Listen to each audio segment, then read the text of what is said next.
So, I've been spending time with the Brave browser. I know, immediately you're going, what the heck are you talking about, Steve? You're a Google guy. Why are you spending time with the Brave browser? It's not Google, it's not part of the Google ecosystem.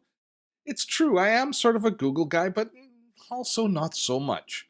Because frankly, the Google ecosystem is just fraught with challenges. Yes, it's really nice, it's convenient, you can do so much, but it's sort of like fried chicken, I think. I love fried chicken. It tastes so good, but is it really good for me? Is it? Probably not so much. The Brave browser is kind of like tofu. No, that's a bad example. It's sort of like lentils. It's there, but you wonder, really, am I going to enjoy using it? Is it going to be bland? Is it going to do the things that I need that my Chrome browser does? Is it going to fulfill me? And then, if you are trying out lentils, all of a sudden somebody introduces you to Indian food, and you go, oh my gosh, where were you all my life? This is fantastic. I could definitely get down with this. That was my experience with the Brave browser. As I started to work with it, I recognized that it is more than the browsers that came before it. Is it as good as Google's Chrome? Does it do the things that I want the way Chrome does? That's what we will discover today on Dottotech. Steve Dotto here. How the heck you doing this fine day? And today on Dottotech, we're going to be taking a look at the Brave browser as promised. Now, there's a lot of different reasons that one might be interested in the Brave browser, but primarily, the biggest reason that most of us are first of all intrigued by a product like the Brave browser is the fact that we are increasingly despondent with the invasion of privacy that happens as we browse the web. How much information about us different services, including Google, are having as they collect all of our information and turn us into a product. We don't like being the product. So if we can claw back some of our privacy in some form, that is very appealing to all of us. Now, that's not the only reason that one would consider switching browsers away from the mainstream browsers. Performance is another issue. For the most part, mainstream browsers aren't what you would call snappy performers. They don't seem to worry too much about being lean and efficient and quick and agile. In fact, they are historically terrible memory hogs, and they use up resources like crazy. In programming terms, they're lazy code. They're kind of fat and bloated, and it shows. They're just sluggish in performance. So privacy is probably the number one issue that we have with our current crop of browsers, but performance would be a close second. And part and parcel with that privacy conversation is one of the kind of the star features of the Brave browser is it has built in from the get-go ad blocking. It will block a lot of the promotions and ads that come onto your computer. And that actually ends up serving the previous two criteria quite well. First of all, if you're not being served a bunch of ads, a lot of bandwidth is not being used up in the delivery of those ads to your computer, so your browser is going to perform at a higher level. And of course, if they are blocking a lot of the access that people have to your personal information, then they're protecting your privacy, which is all part and parcel of the entire ads equation. I'm going to post timestamps so you can jump ahead in the video if there is a topic that you want to jump ahead to. And these timestamps will also be reflected in the description below so you can just jump ahead should you need to. Now, I was speaking just a moment ago about privacy. And speaking of privacy, I would like to now take a moment and bring you a word from our sponsor today. Dottotech this week is brought to you by our friends at The Breach Report.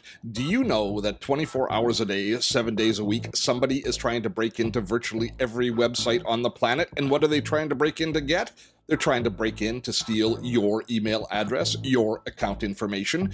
You need to know where and when your email address has been included in breaches. And for that, the Breach Report steps in to be our savior. They monitor the web to discover where and when our email addresses and our accounts are included in breaches. And they will tell you when it's happened. If you visit us at dottotech.com/breach, you can enter your email address and discover exactly where and when your email address has been included in breaches. Knowledge is power.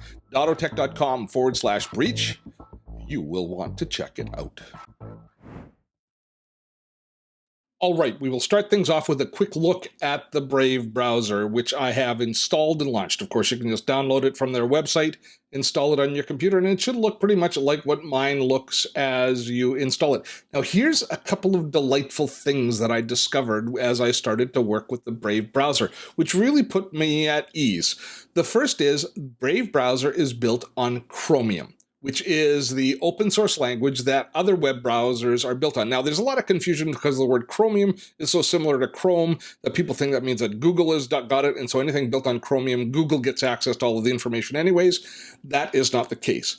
But because it is built on the Chromium architecture, it means that extensions that are built for Chrome will also run on Brave. And this, to me, is it's that delightful discovery that I was talking about right off the top. When I looked at lentils and I discovered Indian food, and oh my gosh, yes, lentils are in there, but it's so darn delicious. The fact that we can use our existing extensions that we've come to rely on from Chrome in Brave makes it a delicious alternative because we aren't giving up anything. Have a look here at Brave, and if you've been using Google Chrome up to now, or Firefox or Safari or any other browser for that matter, but especially if you've been using Google Chrome, you will immediately feel at home within Brave because it's structured very similarly to Chrome, which is, again, a relief. It's not really the user interface that we have an issue with browsers. It's all of the background stuff that browsers are doing. So if it works the way we expect, if the user interface works the way we expect, that, as far as I'm concerned, is a huge bonus to a tool like Brave. So the first thing that I did as soon as I set up Brave is they will ask you during your installation process which search engine you want to use, and they'll give you a variety of different search engines to use as your main search. I chose Google. I chose to use Google as my main search engine. It's still the one that I use the most.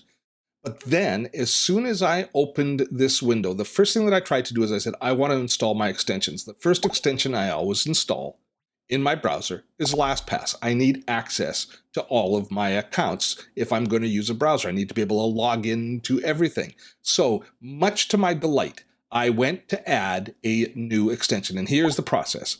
I clicked on the hamburger menu here on the side, and there we found extensions. I clicked on extensions, and when I said, go to find extensions right here in the web store, you can see I've already installed LastPass, but this was the process I went through. When I clicked on it, much to my delight, and I should have known it, but much to my delight, it brought me into the Chrome web store, which means all of the extensions that I've come to rely on in Google Chrome, I can use in Brave. I haven't tested them all yet. I've only installed LastPass, but it works like a charm. And that, to me, was a huge sigh of relief. It means that I'm not going to be giving anything up. The last thing that we want to do if we are using a different browser is give up some functionality that we've come to rely on, because then it just becomes frustrating. So the fact that we can add the same extensions it makes it far easier for us to begin the conversion process to move over to a browser like Brave. Let's do this. Let's add another extension. Now, the first extension I always install is LastPass. What's the second extension you always install when you set up a browser? I know what mine is. It's the Evernote Web Clipper. So let's do a quick search for the Web Clipper. Evernote Web Clipper is right there. Let us find it. Make sure that it is the Evernote one offered by Evernote, the Web Clipper. Let us add it to Brave. Add the extension. And we see it here. And now the menu bar, again, structures very similarly to how you would expect within Chrome, where you have your search bar or your omnibar right here. And on the side here, we see the extension slowly being populated. So here's the Evernote Web Clipper. I will log in and we will see how it works. And it is, oh, gee, it's working right out of the gate. Well, let's try and clip something. Are you logging into Evernote? Is it logging elsewhere? Is that the case? No, it has not yet logged me in. Okay, so now this is why we install LastPass. This is why we install LastPass, is so that we have access to all of our passwords. Look at this. Now, this is something which increasingly bothers me, and it doesn't matter whether you're in Chrome or Firefox or Safari or Brave. This bothers me. All the browsers now ask you to save your passwords in the browser, and as a convenience, the browsers will store all of your passwords and login, much like a password manager. I am somewhat against this process. Why am I against this process, Steve? You like us using good passwords, etc. Because I like to have all of my passwords in a third-party product. I like to have them all in a product that is just dedicated to protecting my security. I don't want them in the browser, especially I don't want them in Chrome, where everything else that Google has, they also have access to my passwords. Maybe they don't have access, maybe it is nice and safely siloed, but I don't want them providing the service. So even though I appreciate the convenience of having a password manager built into the browser, I reject it on its surface as something that I don't want to use. Instead, I want to use a tool like LastPass or 1Password or something similar. So give a long, hard thought to this before you start using the password manager in your browser. And if you are switching browsers, this is a great time to consider upgrading your security suite and adding a dedicated password manager. And in the next couple of weeks, we have a brand new video coming out on LastPass where we're going to be looking at it in a little bit more detail again with the new features that they have. I don't care which password manager you use, please choose to use a different third-party manager instead of the browser-based manager to manage your passwords. That's just my opinion. I will get off of my soapbox now. Let's take a look at some of the other menu options. So again, this hamburger menu, incredibly similar to the options that you have within Chrome, with of course some obvious differences in the fact that you've got the Brave ad block, which we'll talk a little bit more about in a few moments, which is one of the major features. And the other major feature is this, private browsing. When you private browse, you are under the mistaken, in normal browsers, in incognito mode, we're under the mistaken impression that we have total privacy. We have mostly privacy, but not total privacy, because the privacy that we incur is within the history within our own computer. People who are then looking perhaps at our history won't see the sites that we've browsed to, but the sites that we're going to are still able to gather a fair bit of information from us as we go to those locations. So the privacy is a little bit smoke and mirrors when we're going in incognito mode or when we're going in private mode on the other browsers. A new private window with Tor will bring up this information screen, which tells you how it works. So it says that now Brave never remembers what you do in a private window, so there's no history. With Tor, however, your browser is also hidden from your ISP or your employer, or your IP address is hidden from other sites that you visit. So here it describes a little bit more. Tor hides your IP address from the sites that you visit by routing your browser through several versions of the Tor server before it reaches its destination. These connections are encrypted, so your ISP or employer can't see which site you're visiting either. So Tor can slow down it can slow down the browsing, and some sites might not work at all. So some sites might block you as a result of not having proper accreditation in visiting the sites, but this is total privacy. Now, they do seem to be focused primarily on your employer not knowing exactly what it is you're doing, which, fine. But if you want total privacy, if you're looking for that extra level of privacy, browsing through Tor will give you two-way privacy instead of the kind of one-way privacy, which we're currently seeing with our current private browsing environment. If we head over to our other preferences menu into the basic Brave preferences, this you can have a browse through, but this sets up all of the different parameters for working within Brave. And again, if you spent any time in any other browsers, much of this is going to look very familiar. You can, if we take a look here right at the beginning, we have what we do on startup, whether we open a new tab page or whether we continue where you left off. We can set the appearance, which will include themes that you can load from the web store if you want to change the overall appearance. What happens when you open a brand new tab? Now, one of the interesting things, let's open a brand new tab and take a look. So they actually include some basic information about what the Brave browser is all about in this page. It tells you how many ads have been blocked. It tells you how much bandwidth you've saved by not receiving those ads and how much time you've saved in your browsing journey. Since this is a fairly new installation, you can see it's a small amount, but nevertheless, it's there. It also gives you kind of pinned the previous tabs or the previous websites that you visited. Now, this is showing me that I visited my own personal website.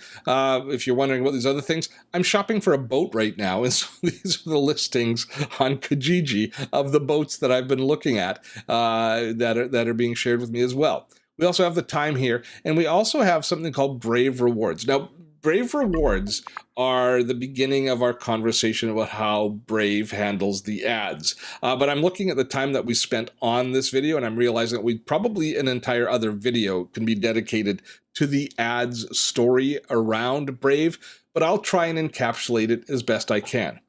Brave is going to block some, not all of the ads that you see, but you can also give it permission to allow some ads through. You can't disengage the entire web from the advertising systems. It's just too many things break. There's too many interdependencies. But it can block the most egregious, the most obvious, the most just kind of offensive ads from appearing. So it will do that. But it will also give advertisers an opportunity to form a different relationship with you, in the fact that if you receive an ad, if you do see an ad, if you view an ad, you can opt in, and advertisers can opt in to, instead of paying the web host alone for the time. So for example, if I run an ad on my web page, you see that web page, I get all of the revenue from that because it's my web page. What they do with Brave Rewards is they split the revenue between the person providing the content and the person viewing the content, which is a far more equitable theory. Whether it's going to work in practice is still up for discussion, but that's essentially what they're trying to do with Brave Rewards.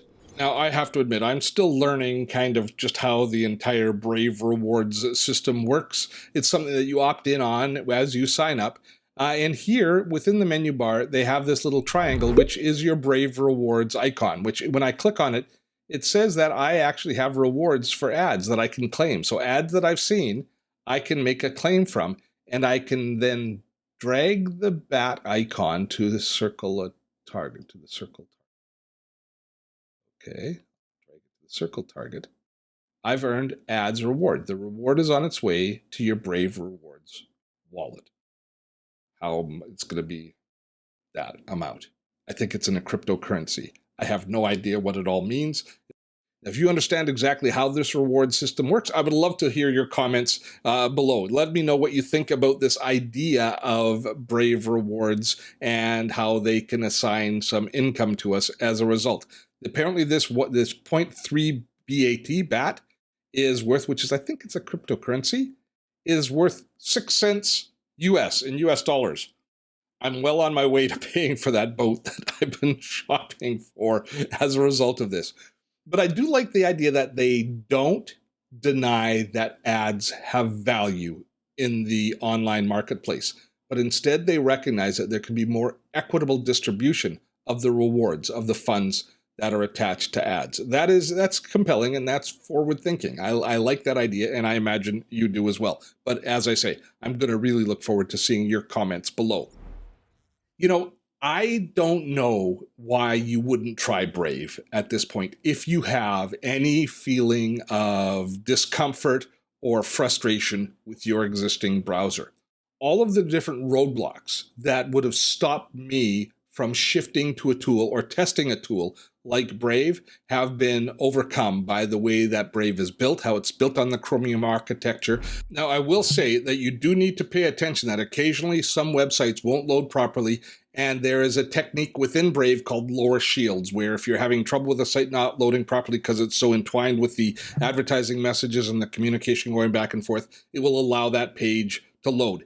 Additionally, if you're using the Brave browser, you will find that you are asked more often in browsing to different sites to enter CAPTCHA to prove that you are a real person and not a bot that is going about gathering information online. And actually, I think that's a good thing. That shows that Brave is doing what it's supposed to do. If a site that you visit doesn't recognize that you're a person, but thinks that you're a bot, that means that it has very little information on you. And that, to me, is a good thing. It might get to be a little bit frustrating having to enter CAPTCHA a little bit more often in order to be able to access information that you're looking for online. But the trade-off is increased privacy, which is one of the hallmarks of what we're looking for with the Brave browser. So as I say, all of the roadblocks that I saw that would have stopped me from participating in using Brave, all of my issues with it being basically lentils when what I really wanted was fried chicken, they have been removed. So I'm willing to spend more time with Brave. In fact, I think I'm going to use it in parallel with Chrome for the next couple of months and see just exactly, and maybe I'll be able to migrate completely over to it. I will give it a shot and see how it works. And in the next video, you'll see exactly, or the next video that we do on Brave, you'll see exactly how far I've come. But you can help as well. Tell us in the comments, share with the rest of the community your experience using the Brave browser. Are you using it? If not, why are you not using it? And if you're using a different browser for a very good reason, share that with us as well. Let's open the conversation, and I'd love to hear your thoughts on this entire process. Now, if you've stuck around this far, you know what I'm going to ask. Please, if you've enjoyed this video, give us a thumbs up, give us a like, give us a share. That we appreciate that. And if you've not yet subscribed to the Dottotech channel, please hit that subscribe button, ring the notification bell, and I will see you next time here for more Dottotech. Until then, I'm Steve Dotto. Have fun storming a castle. Oh, this is like one of those bonus scenes at the end of a movie. All right, here's what happened is when I finished recording the demo is I did what I said I was going to do. I started to set up Brave to be my main browser, and I use Gmail as my email client. And I use a tool called Mixmax. Well, we had a video on it, which I'll link to here, which is a CRM-like product that allows me to do all sorts of additional management of my communications within Gmail. It's become an essential tool in my toolkit. Now, I installed the extension without any problem into Brave, but then when I logged into the account, it continually fails. Here's what happens. I get the message saying that I've been logged out every time I log back in. Remember I said that Brave has a tool that allows you to lower the shields? I think this is the case where we're going to need to do it. See, it says the shields are up for this site, which is at Gmail, and there's 21 items blocked with all of this cross-tracking blocked. So what I'm going to try and do right now is I'm going to try and lower the shields for this site, and I am going to try and log back into Mixmax, and let's see if it now works properly. And it is. Look at that. Now Mixmax is loading properly when I lowered the shields. That's a classic example of exactly what I was talking about with sites that weren't working properly because they needed too much information being exchanged back and forth. Privacy needed to be protected. Brave aggressively protected my privacy, but it meant that the services that I was asking to happen at that site weren't going to be able to be delivered. But once I lowered the shields, now I have full access. So the system seems to be working the way it's supposed to.